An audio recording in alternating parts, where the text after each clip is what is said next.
So everything is a completely different universe right now.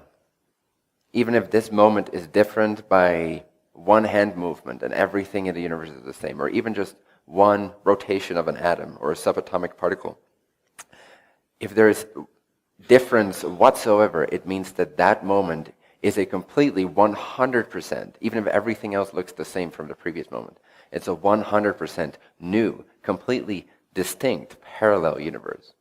So everything can look the same. Every atom, every subatomic particle can be in the exactly same energetic configuration as the previous moment. But if only one subatomic particle in the entire galaxy or in the entire universe is different, it means that all the other particles that look the same like the other ones are actually other particles. They're actually they're another dimension, they're another universe. And every moment is like that. Every change is a complete change. Every change is a 100% new, or not so much new from the timeless point of view, new from your point of view, universe. So change happens all the time. It is absolutely inevitable. It's the nature of reality. It is the only constant. Make sense so far? Cool. So everything changes. You can't hold on to anything. You can't hold on to a static identity. What you can do, and what many of us do choose to do, is to replicate things to look the same over and over and over again as they go into the new universes. So as they shift into different universes, they assume themselves to still be the same thing. They assume themselves to still have the same identity. They still assume themselves to have the same history and the same future. None of this is structurally accurate. You're always changing your past, and you're always changing your future, because you're always changing your present. And the future and the past are results, products, byproducts of your present orientation. Your vibrational orientation in the now will determine your past, and it will determine your future. Huh? Just accept it. Accepting knowledge like this is actually the quickest way to getting to understand it. Of course, feel free to be skeptical, but to accept it to some extent will allow it to actually work for you and change the way that you see things. So when you start to see things like I do, then things can change rapidly. Things can accelerate rapidly. You can change rapidly. You can accelerate rapidly. How is change established when it comes to circumstances? Anybody? Thank you, vibration. So change does not necessarily happen by me moving this glass from here to over there. That's a byproduct of me being already in the vibrational composition of energy, or the frequency overall signature that allows me to move my hand and do this, take this action. This is just a very simple example. But any change in your lives, whether it is from poverty to wealth, whether it is from no relationship to relationship, whether it is from not knowing clearly who you are to knowing clearly who you are, anything that you desire in your life, any change that you desire, any change that you're passionate about, these things are established not by doing, as many of you have probably recognized. The more you try to do, the more you try to act, the more you try to change your reality, the more it starts fighting back, even if it's something you really desire. Unless you have no belief systems or resistance towards the thing, then even being in the deed of action can seem like it's effortless. But for many people, when we try to change our circumstances and try to fix it to make it look the way we want it to look, if we're still within the same vibrational signature, overall frequency, then it doesn't matter what we do, because we're only fighting against our own vibration. So vibration is the precursor for any change. It's the most important step to take, is to understand your vibration. What does vibration mean? Well, in most basic terms, it's how do you feel right now? How do you feel right now? And there's subtlety to that. It's not just, well, ultimately it is just you feel good or you feel bad, like at the simplest level. But there's many ways to feel good. There's many ways to feel bad. There's many subtleties to each feeling. Not that you need to dissect these, but they will give you more insight into exactly why you're attracting the things that you're attracting, or exactly why you're struggling with what you're struggling. Usually when you can't quite find what it is that keeps generating a similar universe, even though you've shifted through billions of parallel realities, from that moment to the next moment of frustration, to the next moment of frustration, it is because you're taking something with you into the new universe that doesn't have to be there per se. It's an assumed sense of self, or it's an assumed assumption of what is possible, or it is an assumed belief in what you're worthy or capable of, or what is normal, or what is magical, or what is outside of the realm of the possible. So as soon as you bring an idea, a vibration with you into the new universe, then that new universe, even though it's 100% unrelated, structurally speaking, to the previous universe that you were in, even though it is completely independent from the other frames that you move through, you will bring with you the same experiences. You will bring with you the same circumstances. Now, this is what we do when we look at a collective level and we talk about warfare, we talk about drugs, we talk about financial problems, we talk about the economy collapsing, we talk about politics sucking, all that stuff. The more we continue to talk about that, the more we bring that with us into the next universe. The next universe is essentially completely empty. Now, it is filled with so many probabilities, and it's already filled with so many trajectories because there's 7 billion of us co-agreeing to be to some extent within each other's reality. Some very minimally so. But all to some extent we're part of the agreement called humanity. And so we are within a parallel collective reality of our own if we're human. Which means that there is 7 billion probable trajectories that are all outputting their energy into the next universe. And so there is a high probability as to what alternate universe will come next and come next and come next down our timeline. That's why certain predictions can be made from an intuitive, energetic point of view. It's because you can sense into the trajectory of all the vibrations that make up our collective. So based on these predictions, or based on these probabilities, how can we even further, which are quite good, they're hectic, and they're chaotic, and they're messed up, but they are quite good as they are. But how can we make them even better? How can we smoothen our journey as a collective? How can we make it easier on planet Earth? How can we make the transition easier on nature? How can we make the transition easier on our societies, on our relationships, as well as our inter-country relationships, international relationships? How can we make it easier in a way? Not that it has to, because it's kind of fun to see the economy collapse in certain ways. But how can we make it easier? How can we make it easier even on that system to sort of smooth itself, ease its way into a new way of being, into a new way of operating? Well, any ideas? Thank you. Emit, did you say emit? Yeah, emit. Be responsible for what we emit. Thank you. That's, in a nutshell, what I want to talk about. Because, as you know, changes are the result of vibration, and so we need to take responsibility. And responsibility has gotten a negative connotation, but it's actually a very liberating thing. When you take responsibility for the things you're actually responsible for, then all your assumed responsibilities drop away. So if you actually take responsibility, you actually start to feel free from your responsibilities. So how do you know whether you're taking responsibility? It's that you're feeling free from responsibilities. Does that make sense? Because when you take vibrational control instead of situational control, when you master your vibration, when you notice how you feel and you bring it back into alignment to the best of your ability, and you have a joyful attitude about doing so, you have an optimistic view on doing so, then it will be very easy for you to stay within a certain parameter of out of alignmentness. So you will stay very close to the center beam of light that penetrates your being, top down, which is the resonance track, the resonance beam of your higher self that you're always being close to or further away from. How do you know this? Based on how you feel. So how do you feel? How do you feel right now? Good. So then this experience is in alignment. The way that you're thinking right now, the excitement you might be having for your future based on even the past 10 minutes of me speaking, what that triggers for you might be in alignment if you're feeling good. If it feels really, really bad, then you might consider leaving the room, finding something that excites you more. Or maybe it does really excite you, but maybe you have a negative definition placed on top of it based on previous experience that you drag with you into this universe.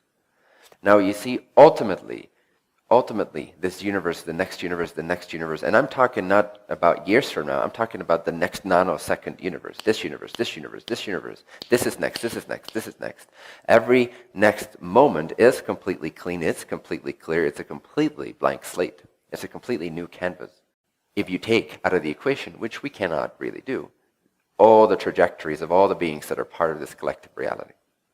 But if you just take away the relationship aspect, the vibrational relationship aspect of the consciousnesses, the beings that seemingly inhabit the template that we call the world, and just see the universe as it is, if we would take ourselves out of the equation, that the very next moment, instead of having just 2 or 3 or 4 options, the very next nanosecond suddenly would contain all options, except for the ones that Mother Earth as a being itself would not agree to experience. But every other potential reality would be right there, right available. We could shift into that right the very next nanosecond if we take out of the equation the vibrational mess that we've generated. Does that make sense? In other words, the world is not to blame. The earth is not to blame. The time that we're in is not to blame. The technology that we've generated is not to blame. Even the people are not to blame. Spiritual teachers are to blame. For you see, it is their responsibility to educate. I'm not actually kidding that much. But of course, nobody is to blame. But we need an educational system that works. And I'm also talking about schools, but I'm not just talking about schools. I'm just talking about everyone. Planetary civilization needs to look like education, period. Meaning that it is a planet where beings come together to learn, to co-create, to enjoy, to be taught, to have teachers, whether from this dimension or from the next, depending on how open that civilization is. It can come in all kinds of forms and in all kinds of visitations. But imagine a planet where the standard is to come together to learn. And that's what you'd see. The buildings all around would be like places to come together to learn, to co-create, to be in joy, to expand, to empower oneself, to quote-unquote meditate and contemplate and enjoy life. We need to educate ourselves. We need to educate each other. There needs to be an effective, efficient system that teaches, step by step, every single person how to clean up their vibrational mess. And Trinfinity Academy is a beginning idea of this that we've manifested. But of course, we're looking to expand that greatly in different ways. So education is what's missing. Vibrational education. Enlightenment is what's missing. Nothing else is to blame, because as soon as this information is made available and as soon as there's a certain threshold, certain amount of people that start to live this way, it becomes so much easier for everyone else that might not be at the same level of IQ or intelligence able to grok these concepts, but they can go in the flow of the threshold that has been passed by the collective. Does that make sense? So it is up to all of you that have the privilege of sitting here, and it is up to me to take that responsibility, if you feel that calling, if you feel that honor, to disseminate your empowerment. How do you do that? Not by preaching, not by knocking on people's doors on Sunday morning, although that's fun too.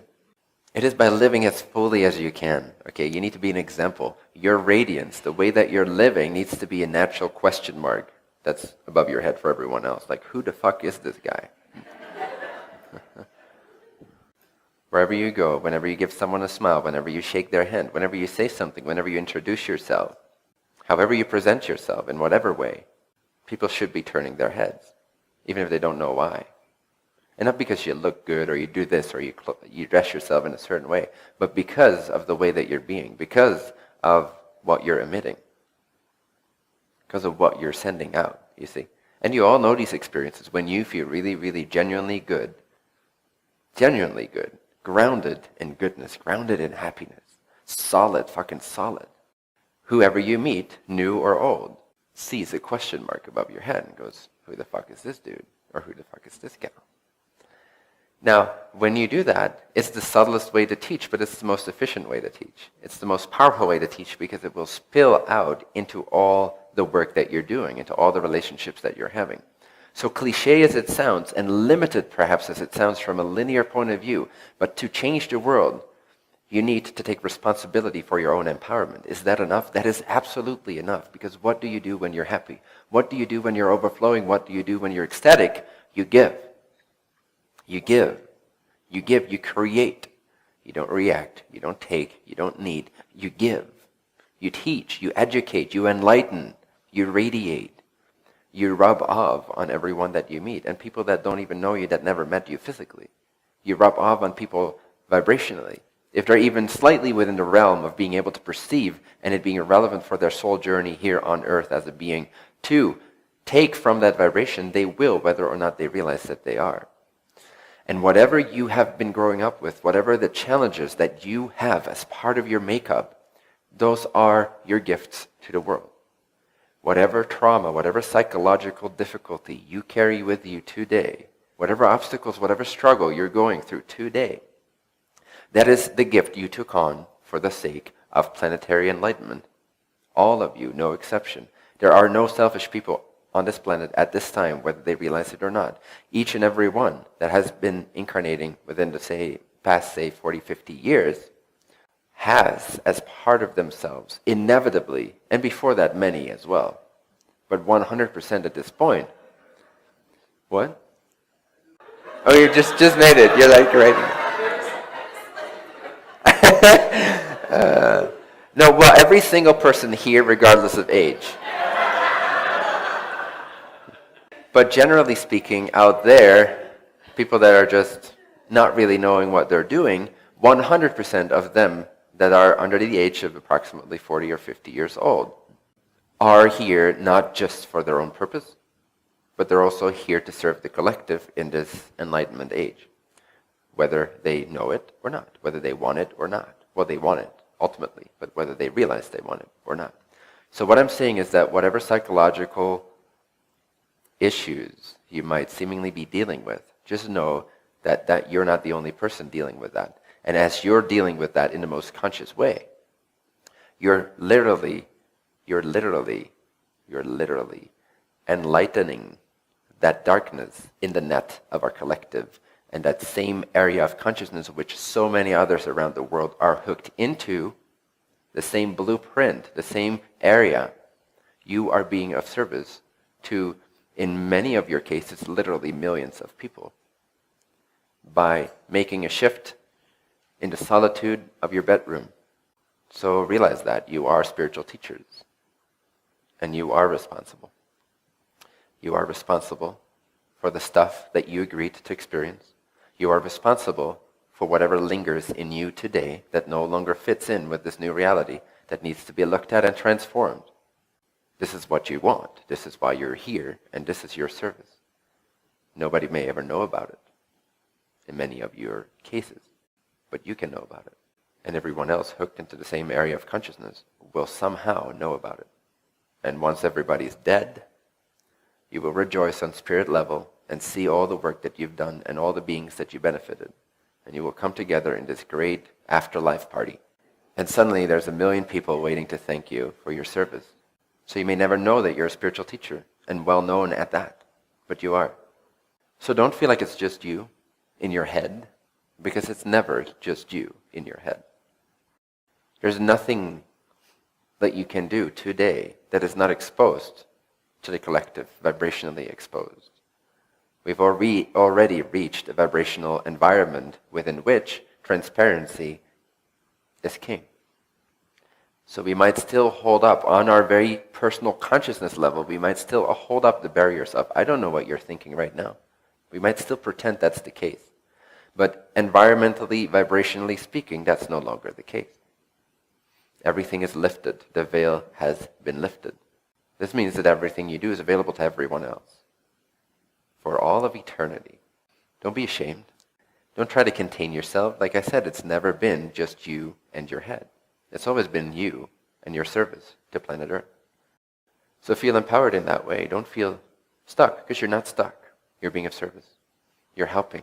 You're working on the last few fragments that represent an old collective consciousness that cannot fully move into the new world as it stands. And so we're all cleaning up. It's like one dirty vibrational room, and we're all, after a party, a big party of millennia of warfare and vibrational mess. But now everyone, at least those that are conscious, to be conscious of their struggle and to be able to navigate it, at least to some extent. We are the cleaning crew, and that's quite all right. because we will inherit this earth, no matter if we fail or succeed in cleaning up everyone else's mess. But we'll try. We'll try our best. We'll go as far as we can. We'll get as many with us as we can. You've already made it, so you're just being of service. You're just sticking your hands out into the old earth. Come, let me remove this from your path. Come, let me make it easy on you. You still have to walk this way, but let me make it easy on you. Let me make it conscious to you. Let me enlighten you so that you know not to run in that direction, but to actually walk towards the light. Does this make sense? Does this resonate as potentially true in your own life? Good. So be proud of yourself. That's a very underestimated quality in spirituality. I feel proud of myself so many times. Even more opposition, you got this. And then making it through. And then I'm so proud of myself yet again, and yet again, and yet again. Be proud of yourself. It's a good quality. Don't be afraid that it will trigger your ego. It's good to trigger your ego. The quicker it will disappear. The quicker it will relax itself. If you suppress it all the time, it will always be there, lurking, controlling your thoughts from the shadows of your being. Expose it. Be proud. Feel better than everybody else every once in a while. See how that feels. Bring consciousness into that experience. What does it feel like to be superior to everyone else? What does it feel like to feel inferior to everyone else? Same question, really. Feel into these things that make up this comparative mechanism that we call the ego effect. Bring light to it. Bring freedom to it. Let it express itself. If you let it express itself in a safe environment where you just hold the space for it and you feel the feelings without killing someone that's in your way or stealing something from someone because they have it and you think you don't, but just letting it arise in the space. Letting the full ego effect come about. What do you really want? Do you want to be on stage? Do you want to talk to a million people? Do you want to drive the fastest car in the world? Do you want to have the most money out of everyone? Let these thoughts come up and own them, feel them, so that they can clarify themselves, so that they can become pure. They can become allies instead of distractions and negative shadow sides of you. Bring it all out into the light so that you can use all of that desire, all of that passion for power to the advantage of everyone, for everyone's best interest.